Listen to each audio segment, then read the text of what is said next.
On an autumn morning in 1934, as waves of mist from the Seto Inland Sea drifted over the Kure Naval Arsenal, a massive blueprint was unfurled across an oak table at the Imperial Japanese Navy headquarters.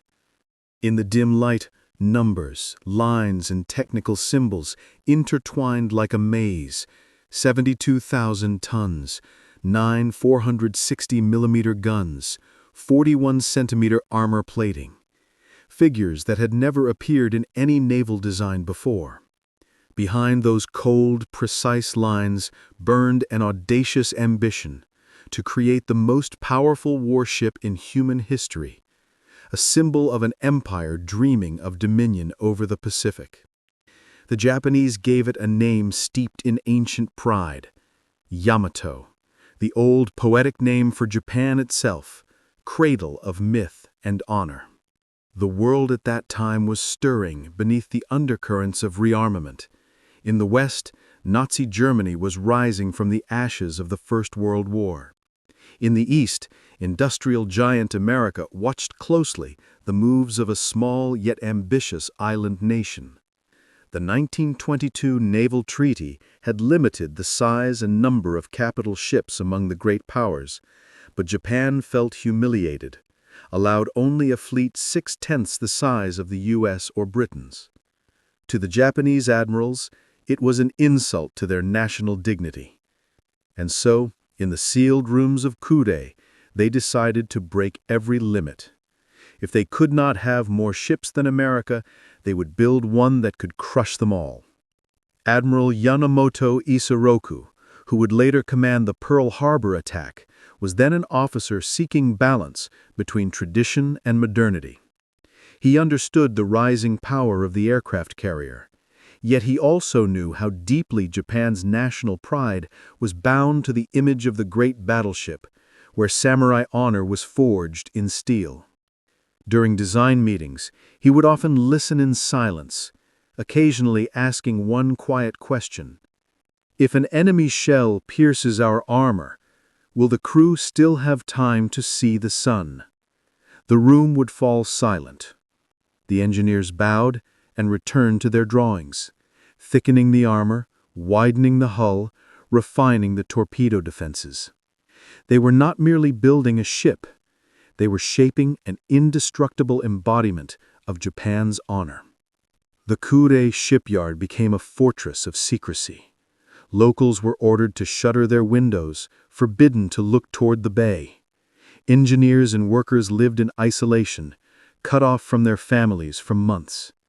The project bore the cryptic codename A-140F6, known only to a handful within naval headquarters. Under torchlight and the clang of hammers echoing through endless nights, the colossal steel frame took shape.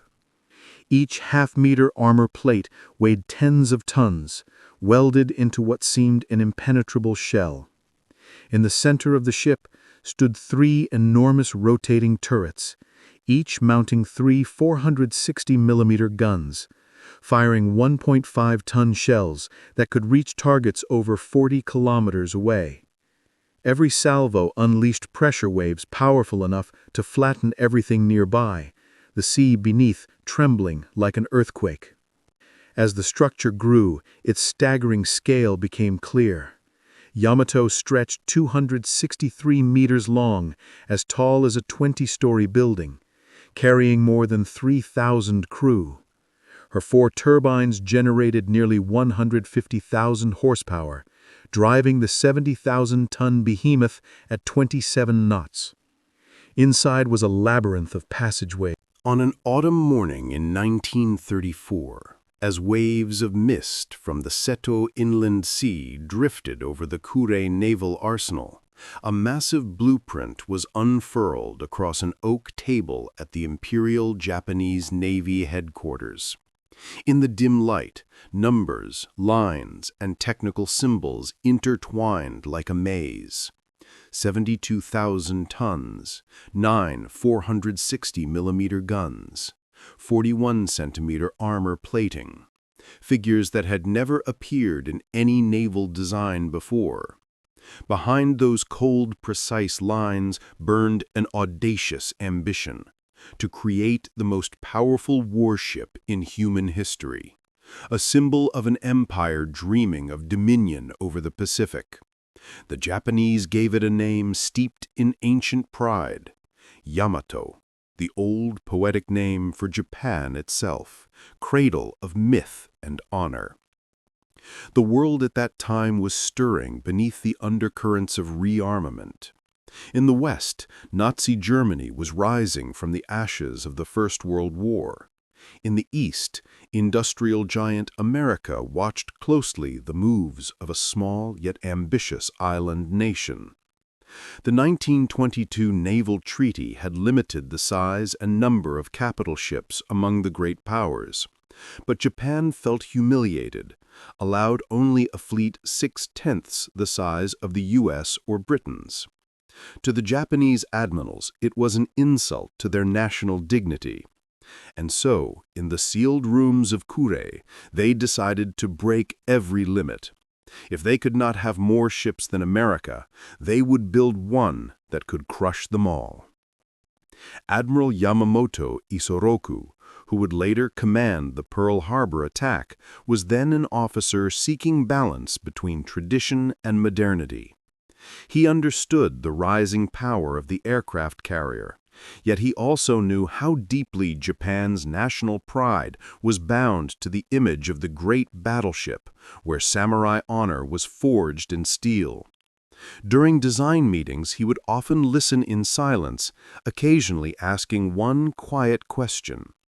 If an enemy shell pierces our armor, will the crew still have time to see the sun? The room would fall silent. The engineers bowed and returned to their drawings, thickening the armor, widening the hull, refining the torpedo defenses. They were not merely building a ship, they were shaping an indestructible embodiment of Japan's honor. The Kure shipyard became a fortress of secrecy. Locals were ordered to shutter their windows, forbidden to look toward the bay. Engineers and workers lived in isolation, cut off from their families for months. The project bore the cryptic codename A-140F6, known only to a handful within naval headquarters. Under torchlight and the clang of hammers echoing through endless nights, the colossal steel frame took shape. Each half-meter armor plate weighed tens of tons, welded into what seemed an impenetrable shell. At the ship's core stood 3 enormous rotating turrets, each mounting 3 460-millimeter guns, firing 1.5-ton shells that could reach targets over 40 kilometers away. Every salvo unleashed pressure waves powerful enough to flatten everything nearby, the sea beneath trembling like an earthquake. As the structure grew, its staggering scale became clear. Yamato stretched 263 meters long, as tall as a 20-story building, carrying more than 3,000 crew. Her 4 turbines generated nearly 150,000 horsepower, driving the 70,000-ton behemoth at 27 knots. Inside was a labyrinth of passageways, magazines, engine rooms, quarters, even a Shinto shrine, and a tea room, where officers could perform tea ceremonies amid the clamor of steel, a quiet reminder of Japan's spirit in the heart of mechanized war. On August 8, 1940, Yamato was launched in absolute silence. No salutes, no reporters. Every precaution was taken to hide her from Western eyes. As the ship slid into the water, her steel hull split the waves, reflecting the pale morning light. Hundreds of workers bowed their heads in silence, aware that they were witnessing something beyond engineering, the birth of a living entity, the incarnation of national pride and the obsession with victory. A year later, Yamato officially joined the Imperial Japanese Navy. In 1941, when the Pacific War erupted, She became the flagship of Admiral Yamamoto, commander of the combined fleet. The rising sun flag fluttered high above the polished decks, gleaming like a mirror. Young officers gazed at the ship with reverent awe. This is the guardian spirit of Japan. They believed no weapon could penetrate her armor, that Yamato was the very embodiment of the nation, steadfast, sacred, indomitable. Yet deep down, Yamamoto knew, every legend has its limits.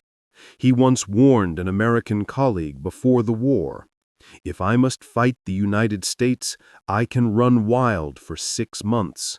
After that, I make no promises."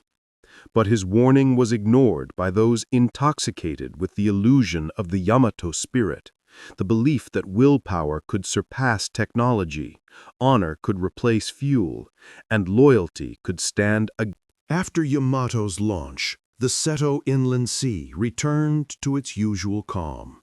The giant ship lay silent in Kure Bay, her black steel hull reflecting the moonlight like a sleeping leviathan. She had been designed to rule the oceans, yet for months Yamato drifted quietly between mist-shrouded mountains, hidden beneath camouflage nets and absolute secrecy.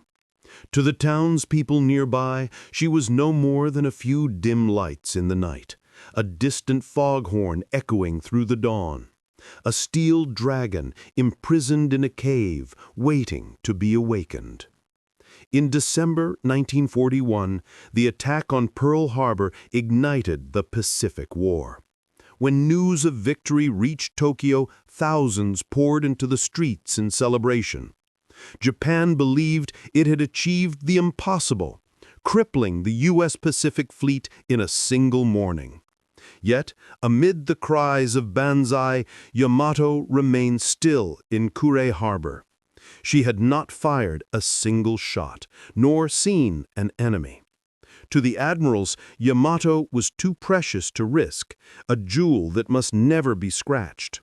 If Yamato sinks, the nation's faith will sink with her. So the ship waited, preserved for a decisive moment, a moment that would never come. In 1942, the tide of war began to turn. After the triumph at Pearl Harbor, Japan expanded rapidly across Southeast Asia. But the euphoria ended abruptly at Midway. 4 of Japan's main aircraft carriers were sunk in a single day, while Yamato, present in the fleet, never entered the battle. The orders were clear: maintain distance, do not reveal her position. As her comrades burned on the horizon, the world's greatest battleship watched from afar, a warrior bound in chains before the fire of war. After Midway, Admiral Yamamoto sat for a long time in silence in his command cabin. He understood that the age of giant guns had ended. But to Japan, admitting that truth was to renounce its national pride. In 1943, Yamato was sent to Truk Lagoon, Japan's largest naval base in the Pacific. Known as the Gibraltar of the Pacific, it sheltered hundreds of warships beneath volcanic peaks. Yamato dropped anchor in the deep turquoise bay, her massive hull dwarfing every vessel around her. Yet, the longer she stayed, the more she resembled a prisoner. The crew trained daily, polishing guns, maintaining turbines, checking every steel hatch, but no one knew when or if they would ever see battle. At night, with only the sound of waves for company, some sailors softly sang songs of home, others sat beneath the stars wondering if the ship would ever fire its first shot. Mitsuru Yoshida wrote in his diary, "This ship does not belong to our time. She is like an old god, majestic yet lost among her descendants who soar on wings of steel."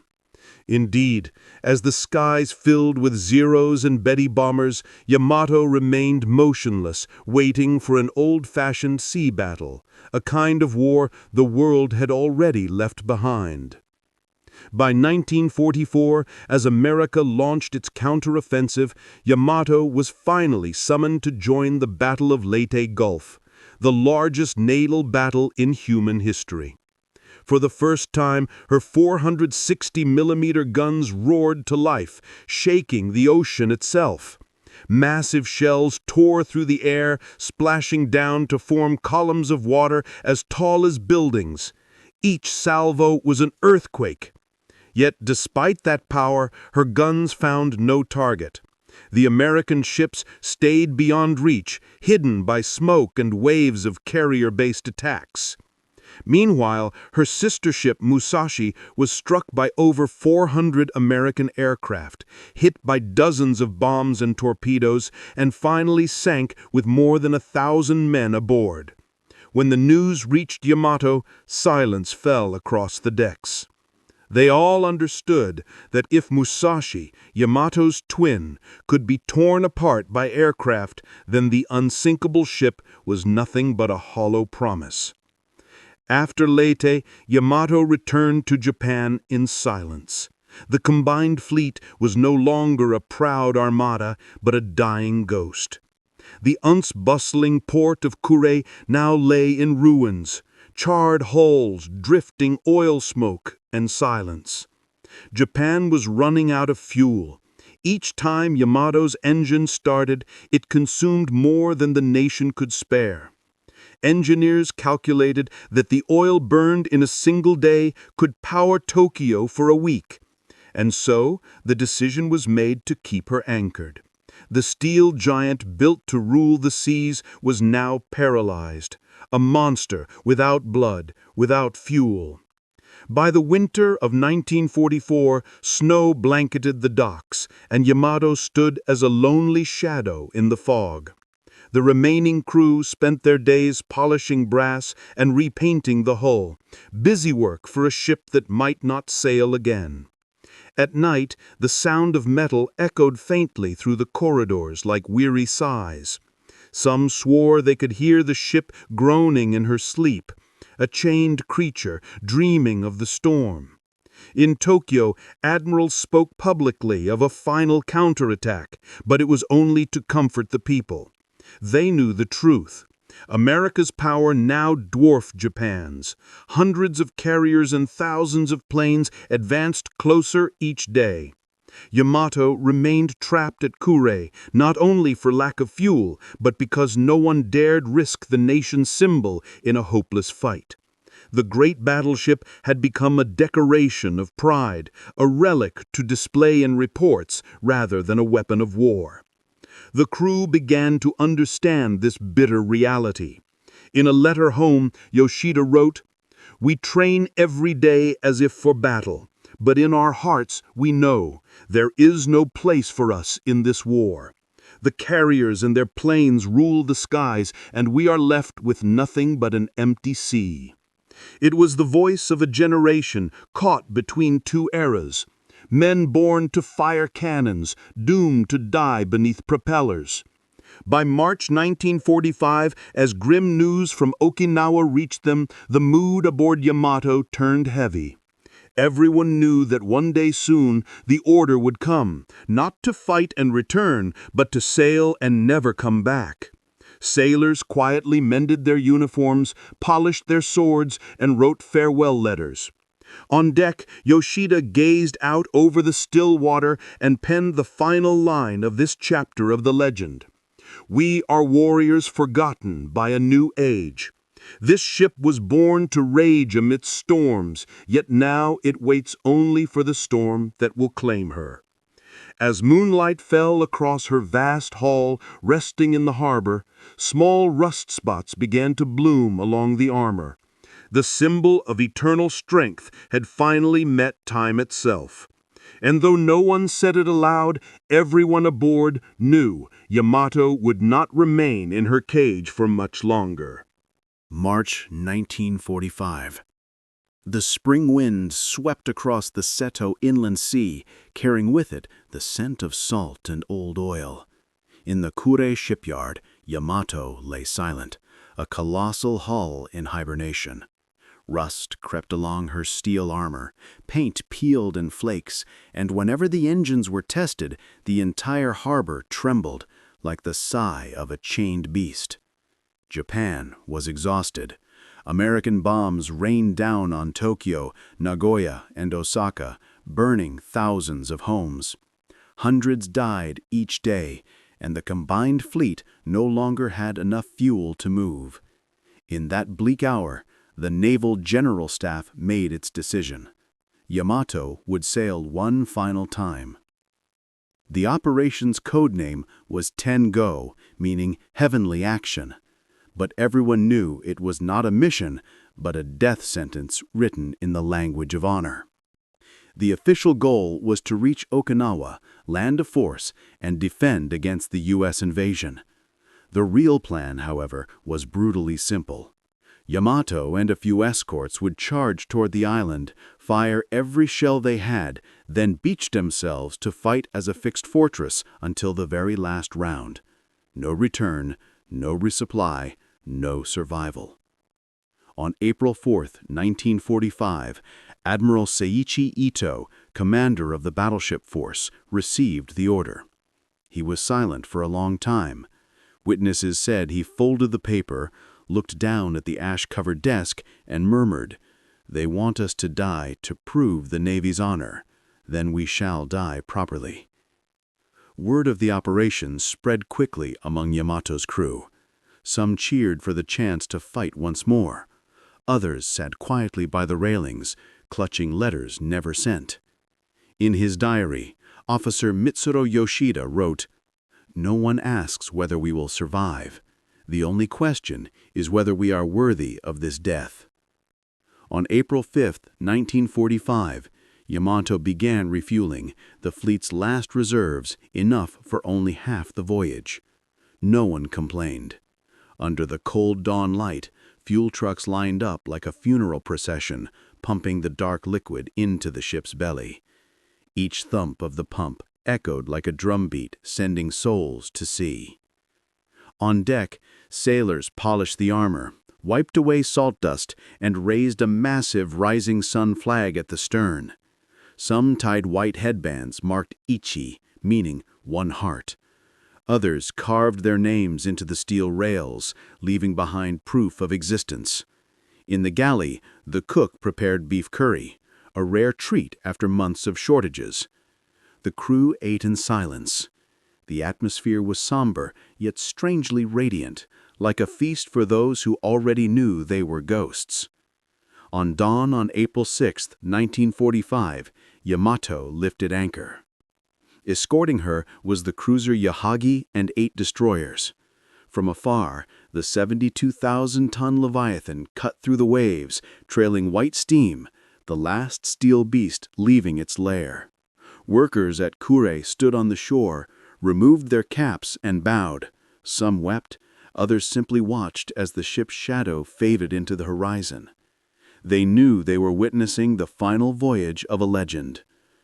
At first, the sea was calm and the sky pale blue, but within hours, U.S. reconnaissance planes spotted the task force. At Okinawa, Admiral Raymond Sprucen's Task Force 58 launched hundreds of aircraft from Essex, Bunker Hill, Hancock, and Intrepid.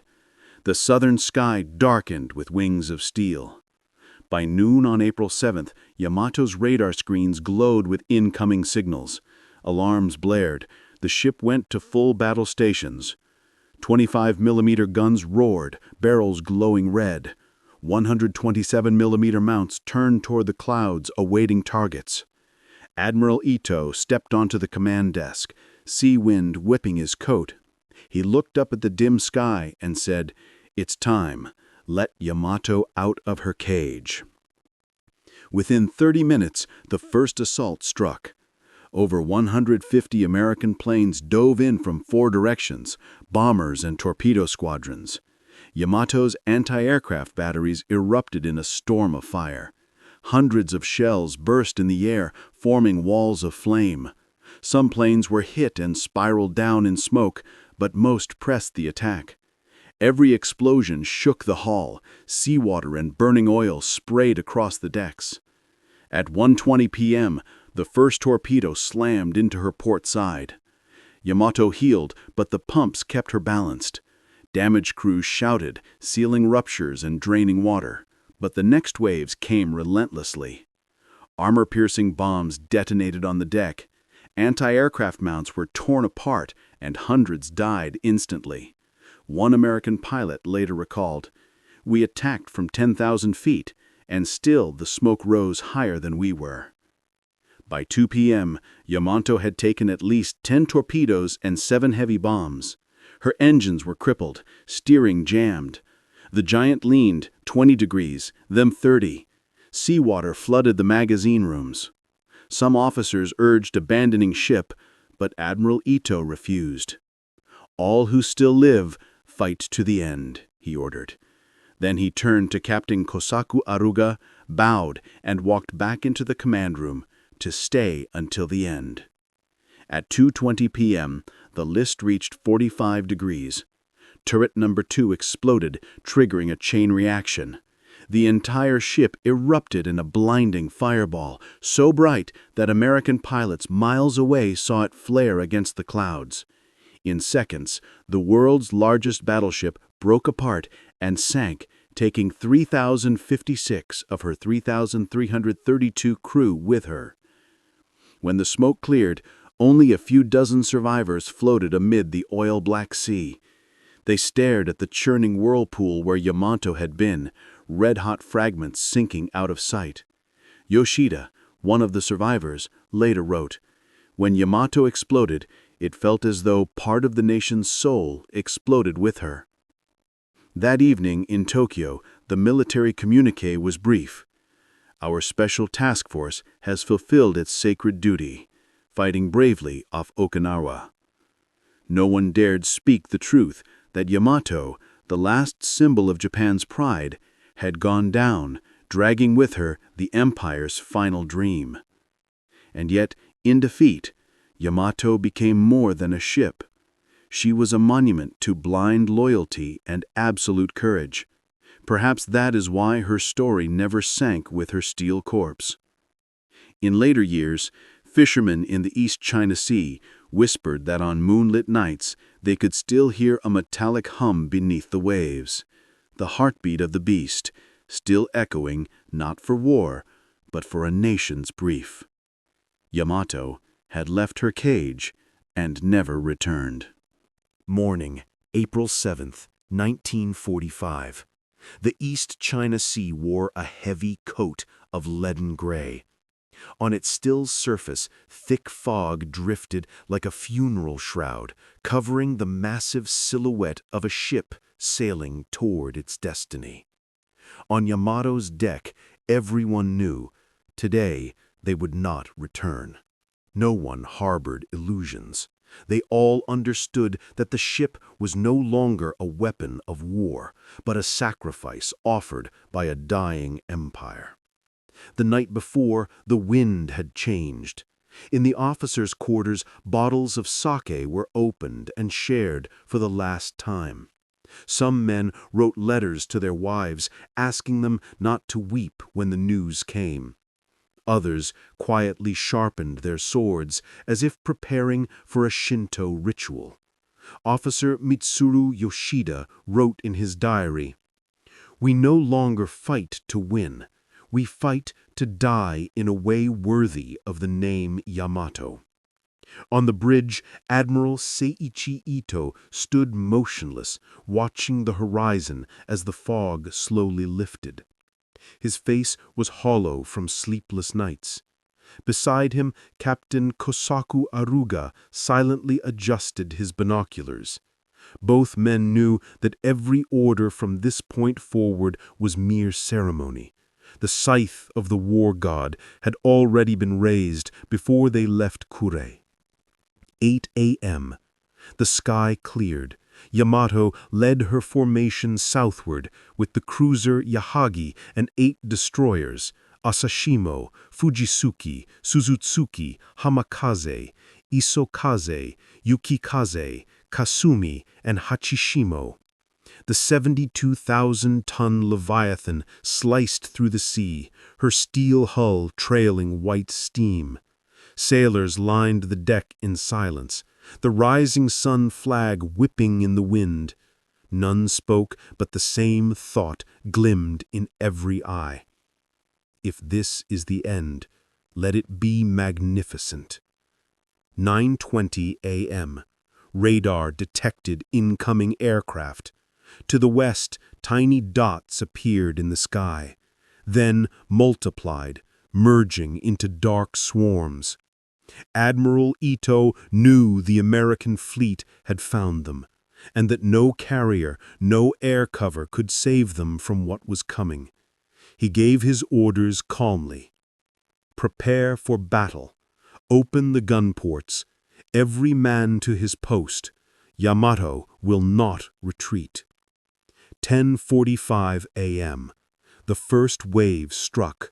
More than 150 American planes from Essex, Bennington, Intrepid, Bunker Hill, Hancock, Hornet, and others, diving from 3,000 meters. The roar of engines split the sky. Yamato answered with a storm of fire. 150 25-millimeter guns and a dozen 127-millimeter mounts thundered at once. Tracer rounds arced like deadly fireworks. Some planes caught fire and plunged into the sea, drawing brief cheers from the deck, cut short by the first armor-piercing bombs smashing into the hull. Steel flew, blood mixed with seawater. A bomb hit near turret number 3, killing dozens of gunners. The next torpedo struck the port side, causing the ship to list. Damaged crews ran through smoke and chaos, trying to seal breaches as seawater flooded the magazines. In the engine room, heat rose past 50 degrees Celsius, the air thick with steam. Shouts echoed from below, then fell silent. 12:20 p.m. The second assault came. The sky itself seemed to burn. Bombs, torpedoes, and shells rained down in an unending storm. 3 more torpedoes tore into the port side. Yamato's massive body tilted sharply. Admiral Ito refused to withdraw. He knew retreat meant faster death. Torpedoes from behind would finish them. Hold southward. Advance toward Okinawa, he commanded, though everyone understood they would never reach it. 1 p.m. Each time the 460-millimeter main guns fired, the sea shook, but the shells fell uselessly into the distance. The enemy was too far, too high. Yamato was like a wounded giant swinging in darkness, striking at ghosts while needles of steel rained down upon its naked body. On deck, Yoshida stumbled past fallen comrades. He saw his friend, Sergeant Kato, still gripping his gun, body charred, eyes wide open. Yoshida bowed, then reloaded. He knew Kato was gone, yet his hands had never released the trigger. In that moment, Yamato ceased to be a ship. She was a living creature dying on her feet, struggling to keep balance in a sea of fire. 2:02 p.m. Another barrage of torpedoes tore open her port side. Power failed. The bridge fell into darkness. Admiral Ito remained standing. He turned to Aruga and said softly, "It's over. Let them abandon ship."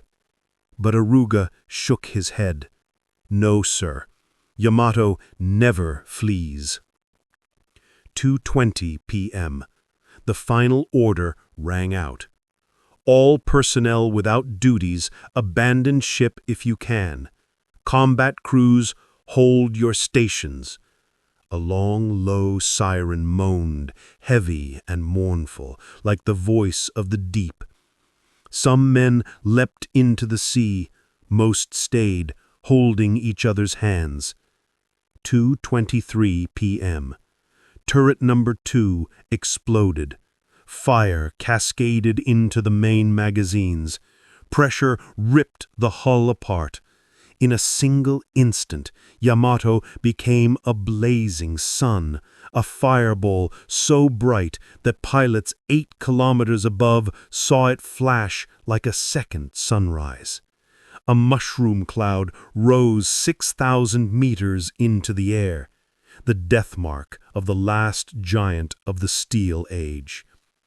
When the blast subsided, only churning waves remained, slick with oil and strewn with wreckage.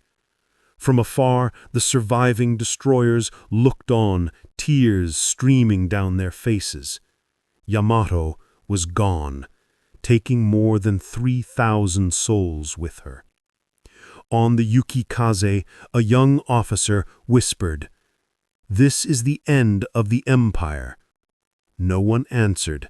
They only watched the vast whirlpool where the sea slowly closed like a door, sealing away the dream of Yamato forever. That night, the East China Sea grew quiet again. Yet fishermen later swore that on moonlit nights they could still hear deep rumblings from below, the clang of metal, the echo of distant guns. Some said it was the spirit of Yamato, still fighting in the dark to guard the honor her nation had lost. Yoshida, the lone survivor, wrote in his memoir, "When Yamato sank, I did not just see a ship die. I saw a country die with her, a country that believed honor was worth more than life." And so, at noon on April 7, 1945, in the East China Sea, Yamato, the largest, proudest, and mightiest battleship ever built, vanished beneath the waves, carrying with her the legend, the pride, and the tragedy of a people. Only the sea remained, silent, merciful, and merciless, cradling the iron corpse of the last dragon, burying forever the dream of dominion over the ocean. That day, not only Yamato sank, the age of battleships sank with her. And from that darkness, a new world was born, a world of wings, where the seas no longer had masters, only memories. When night fell over the East China Sea on April 7, 1945, thick black smoke from the Yamato still coiled up into the clouds, merging with a sky aflame from sunset and artillery fire. Then the ship vanished forever, taking 3,055 souls with it. Yet in those cold waters a legend was born, not one of might, but of the human tragedy beneath the unstoppable wheel of time. Yamato had died, but its name became a symbol of the fragile line between absolute loyalty and the haunting futility of war. In the decades after World War II, Japan was wrapped in silence. The word Yamato, once meaning the spirit of Japan, was no longer spoken with pride, but with a quiet ache. For the veterans, it was a wound that would not heal, a memory of loyalty betrayed, and a nation that sent its sons to die for hollow honor. For the post-war youth, the ship came to embody a beauty that died, an ideal that no longer fit a world defined by industry and efficiency rather than sacrifice. Yet Yamato's legacy was not confined to sorrow. It became a mirror through which Japan began to see itself anew. After 1945, with the peace constitution enacted and the military disbanded, the Japanese people redefined what national strength meant. From the ashes of Yamato and the fire-bombed cities, they found another path. Not domination through force, but through creativity, discipline, and resilience. In that sense, Yamato marked the beginning of rebirth. Ironically, it was the image of the great ship sinking in despair that reignited Japan's will to rise again. In popular culture, Yamato was resurrected, not as a battleship, but as a spiritual icon. The 1974 anime Space Battleship Yamato transformed it into a star-faring vessel that transcended death to defend humanity. For millions of post-war Japanese youth, Yamato no longer symbolized war, but redemption, a dream of renewal for a nation that had once fallen. In museums, the ship's models became places of silent reflection, where people bowed not only to remember the past, but to acknowledge the limits of pride. In the West, Yamato carried a different meaning. It was the final proof that the age of battleships was over. American reconnaissance photos of its broken hull and the dry naval report, sunk by air attack, marked an irreversible turning point in warfare. From that moment, the world entered the age of aircraft carriers, missiles, and aerial supremacy. To strategists, Yamato was not a monument to courage, but a warning. Material power cannot overcome the evolution of thought. Yet, strangely, whether as tragedy or lesson, Yamato continues to stir emotions beyond logic.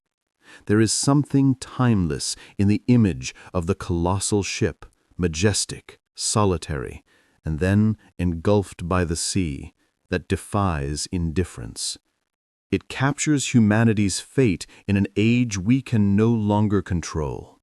From the American pilots who watched the explosion to the Japanese fishermen who later saw the waves, all felt the same truth. When Yamato vanished, an era died with her.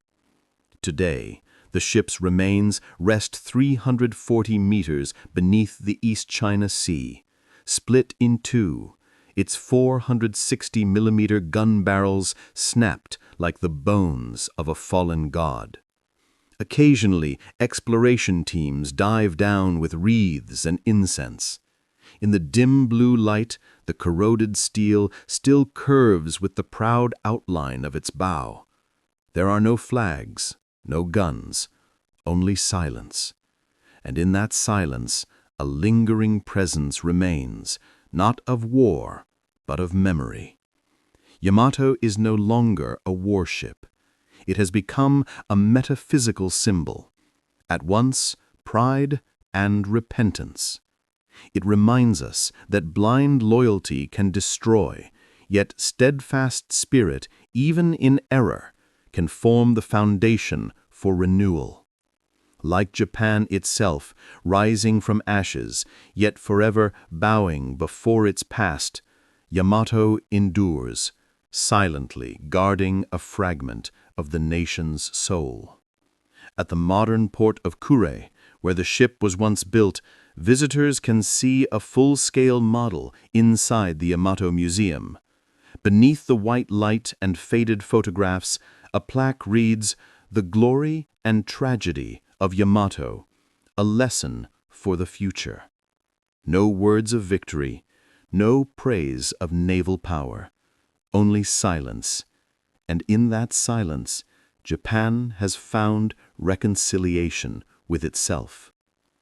Perhaps that is Yamato's greatest legacy. Not strength, not technology, but the power to make humanity face truth. Every nation on its path to maturity needs its own Yamato, a symbol of failure, but also of hope. And as the waves of the East China Sea continue to wash over that broken steel, their sound is no longer a lament, but a lullaby of history, singing for a legend that sank, but never truly disappeared.